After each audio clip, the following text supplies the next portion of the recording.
Welcome to Kanha की class. Kanha की class में आपको पढ़ना है श्लोक के आधारित कहानी और अंत में कान्हा पूछेगा आपसे एक प्रश्न जिसका आपको देना है उत्तर। न हि कश्चित् क्षणमपि जातु तिष्ठत्य कर्मकृत् श्लोक पर आधारित है। चिड़िया का घोंसला और आलसी तितली।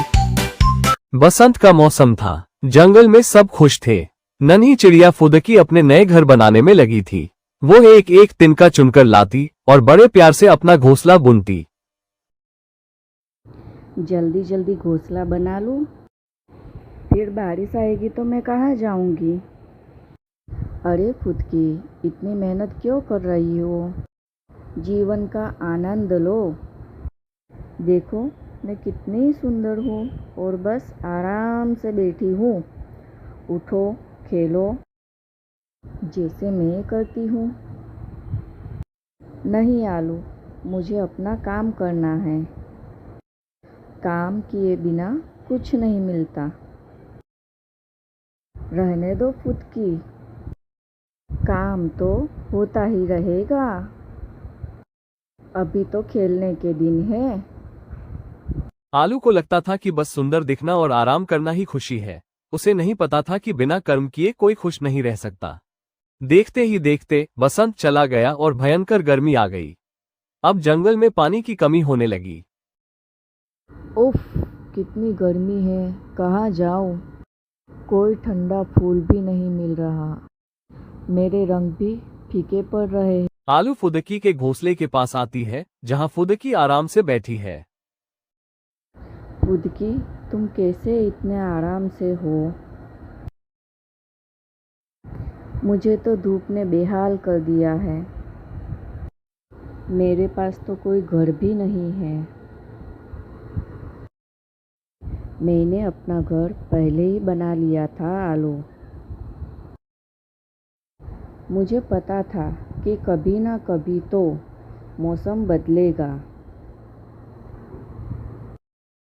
आलू बहुत पछता रही थी। उसे याद आया कि फुदकी ने कैसे दिन रात मेहनत की थी और उसने सिर्फ आराम किया।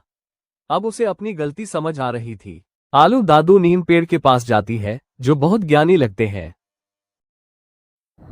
दादू नीम, मैं इतनी परेशान क्यों हूँ? मैं तो बस सुंदर दिखना चाहती थी और आराम करना चाहती थी। मेरी प्यारी आलू, इस संसार में कोई भी प्राणी एक पल भी बिना कर्म किए नहीं रह सकता। हर जीव को अपने जीवन के लिए, अपनी सुरक्षा के लिए कुछ न कुछ करना पड़ता है। फुदकी ने अपने कर्म किए, इसलिए आज वो सुरक्षित है।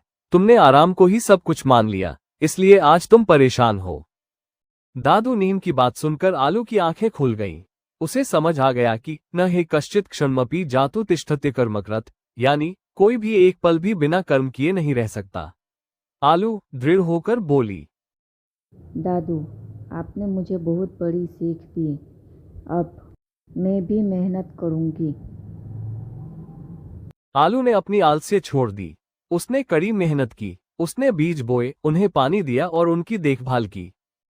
कुछ दिन बाद नए रंग बिरंगे फूल खिलते हैं।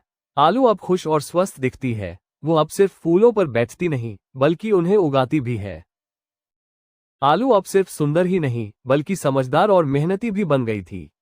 उसे पता चल गया था कि सच्ची खुशी आराम में नहीं, बल्कि सही कर्म करने और कुछ उपयोगी बनाने में है। आप समय है कान्हा का प्रश्न का। तो बताओ सखा, हमें अपने जीवन में कौन से कर्म करने चाहिए ताकि हम हमेशा खुश और सुरक्षित रहें? याद रखो, जैसे भगवद गीता में कहा गया है, न हि कश्चित् क्षणमपि जातु तिष्ठत्य कर्मकृत्, यानी कोई भी एक पल भी बिना कुछ किए नहीं रह सकता। तुम्हें क्या लगता है, तुम्हें कौन से काम करने चाहिए? अपने जवाब कमेंट्स में जरूर लिखना।